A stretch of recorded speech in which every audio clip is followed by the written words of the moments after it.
excited. This is like one of my favorite topics. Let's get you into PR. Let's talk about what it's going to take.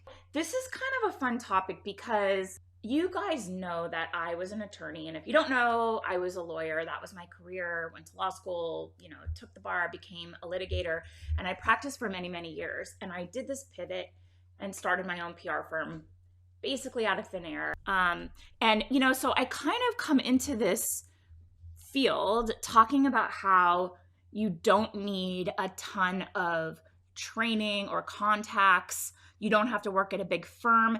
And I say that from experience. I'm not trying to minimize anybody's experience. But I know sometimes people feel like if you don't pay your dues or come from a background where you have this extensive training and work under someone, there's this old school mentality that you have to work at an agency, pay your dues, and things have changed. And I've been running my PR agency for almost 17 years, and I'm here, actually it's been 17 years. So I'm here to say that there is another path.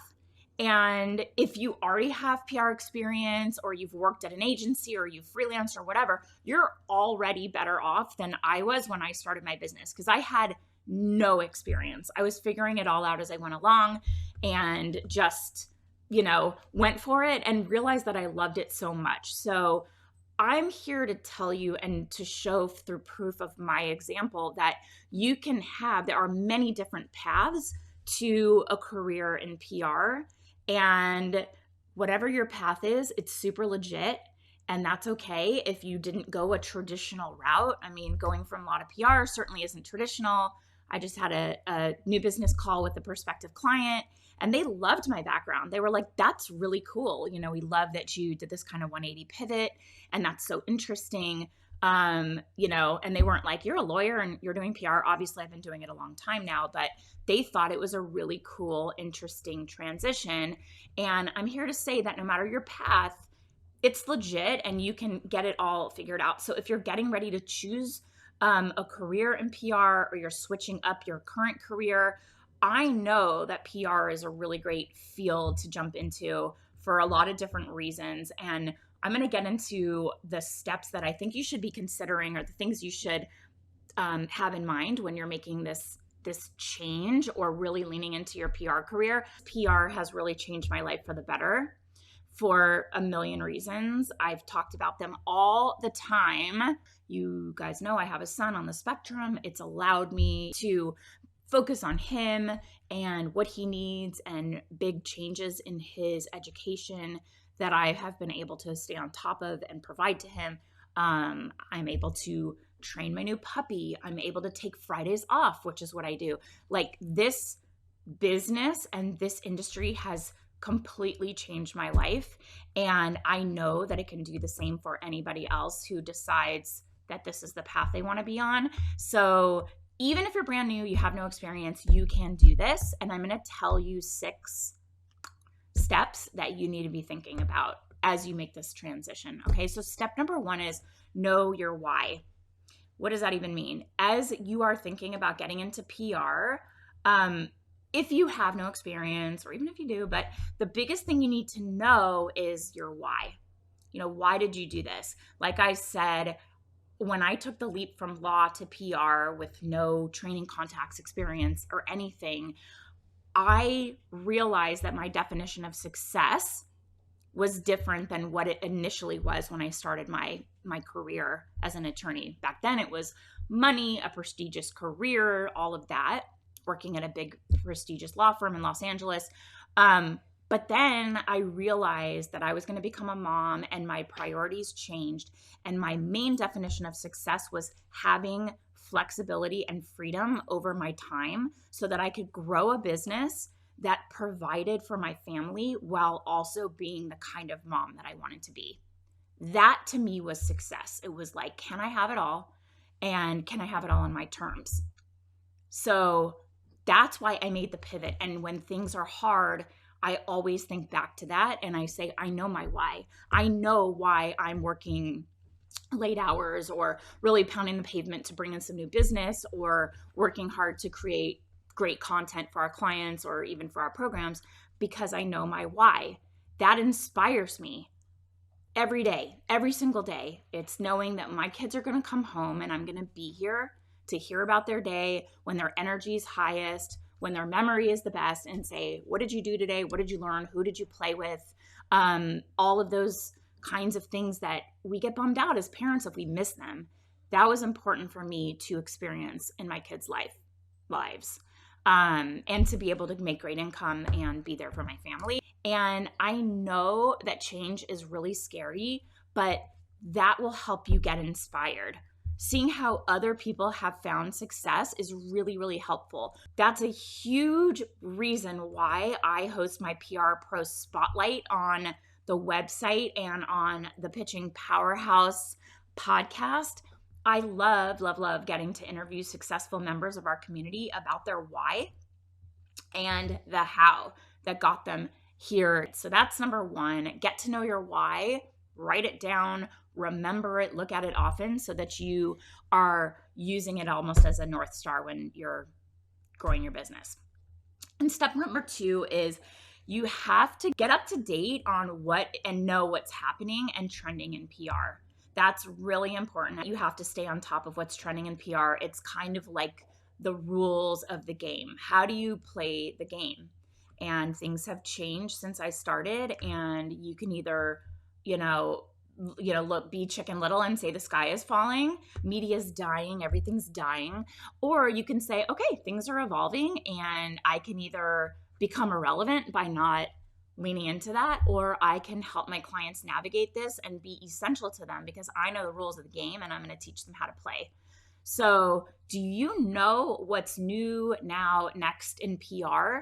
If not, you need to get current and monitor the pulse of the PR industry like your clients, like you do for your clients or your own kind of social media feed. So you have to jump into different relevant industry news and what's shifting. Sometimes industries are a little bit different. Something might become a huge trend in one industry, but the other industries haven't caught up yet. Maybe you can kind of see those trends coming and guide your clients through that. There's just this important aspect of being a PR pro. It's really staying on top of the news, the trends, industry shifts. Obviously, that's what we're doing. As PR pros, we're helping to shape the news. So if you don't really know what's going on, how can you be creating relevant, timely, important, compelling stories? It shows your clients that you're really informed and you're an expert in what you do. And this is also why I talk about niching down. That's because if you are working in too many different fields, it's impossible to stay on top of everything. That's number two. Stay on top of trends. Spend an hour a week, spend an hour every 2 weeks just reading, calling through newsletters, signing up for a few. And then step number three is find a good mentor. So next, you're going to want to find a great mentor who you can build a relationship with. This is the key. This is a key. You want to find mentors who have similar values and have the kind of business and life that you're looking to have. Okay. This is what I said here. The mentors that I invest with have balance in their lives. Their priorities are in check. It's not just about money. Instead, it's about building a business that absolutely lights you up every single day. Those are the people that I look to as my mentors. You have to have a vision for how you want your career and your life to interact. It's also important for you to have a mentor that understands the kind of business you're trying to run and your specific niche. So that's really important. I had a mentor who knew specifically about cosmetics, and that was really powerful for me to kick off she wasn't teaching me how to run an agency, but was more open about how beauty media works. And that was very helpful for me. Okay. So that's step number three, find a good mentor. And four, build your skills. Obviously, being a great PR pro, it takes practice. The main skill that you need to work on is mastering the art of the pitch. Sounds really easy. It's pretty simple in the sense that it really goes back to timely, relevant pitches, and that'll help you score high quality, top tier press features for your clients. It's a numbers game, but it's also that's not a spray and pray. Like, don't spray and pray, meaning like, don't be lazy. You need to hone your skills. So your pitching skills are the foundation of everything you'll do once you become a publicist. So you need to focus on those skills early and then continually work to develop them. You should always be learning and practicing to make your business more successful, the results you get more successful. This is why we developed the Pitch Lab. It's a very cost-effective, affordable membership program where you really learn how to become a pitching powerhouse. I name my podcast Pitching Powerhouse because we really want to give you solid fundamentals. We have a roadmap that's like 8 or 9 weeks of content perfectly laid out to show you the step-by-step process of how you create a strategy, write a pitch, build out your list, pitch the media, follow up, what goes into pitching, and then we give you these monthly execution plans. And this allows you to learn exactly how to write compelling pitches that will actually convert to help you secure press features. And these monthly execution plans are also really powerful in helping you build out your strategy, your proposals. We have shared, like, we name drop the different media outlets and their editorial calendars. Like, we're looking at a 6-month horizon. We know Allure is working on their Best of Beauty issue in August, and Back to School issue for People magazine hits this month, or this specific issue. We have all of that in there for you wherever we can pull it. So that's a huge time saver, and it's a huge help to help you plan ahead. There's really good resources in there for you. So that will help you hone your skills. And if you are brand new, find a contact that you can support for free. Get experience, get results, find a contact in the niche where you want to ultimately work. I want you to view everything you're doing in your business as stepping stones so that you're headed down the right path. You're always headed down the right path.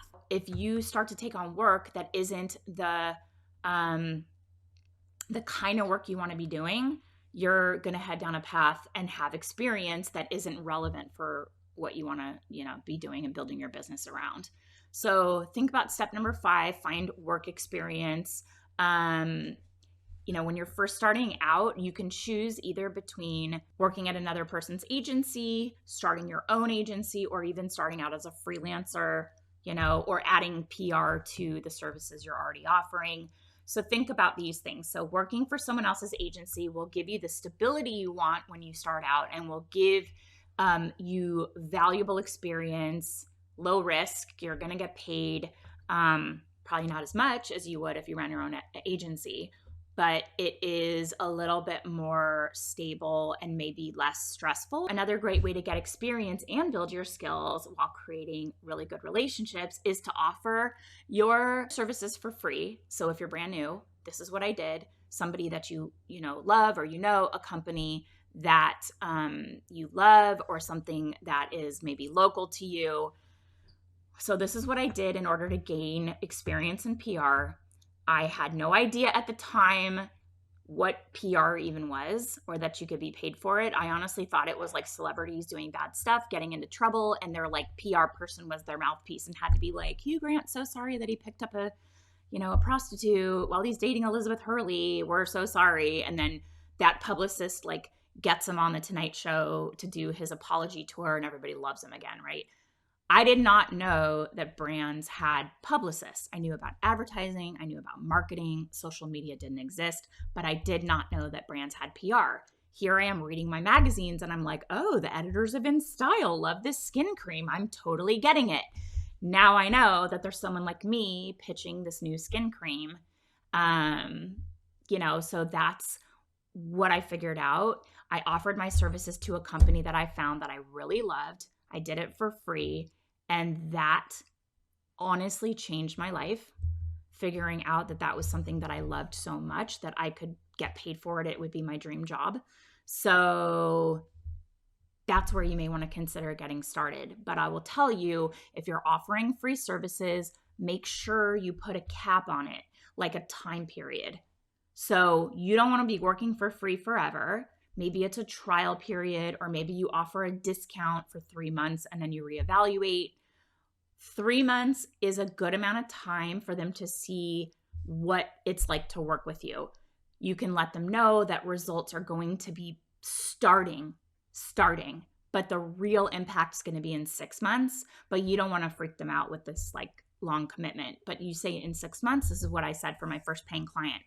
Industry standard for this industry is $5,000 a month. I will come in at $2,500.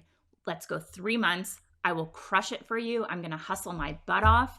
And at that point, you're going to know what it's like working with me, how responsive I am, the quality of the contacts I'm making for you, and then we'll reevaluate.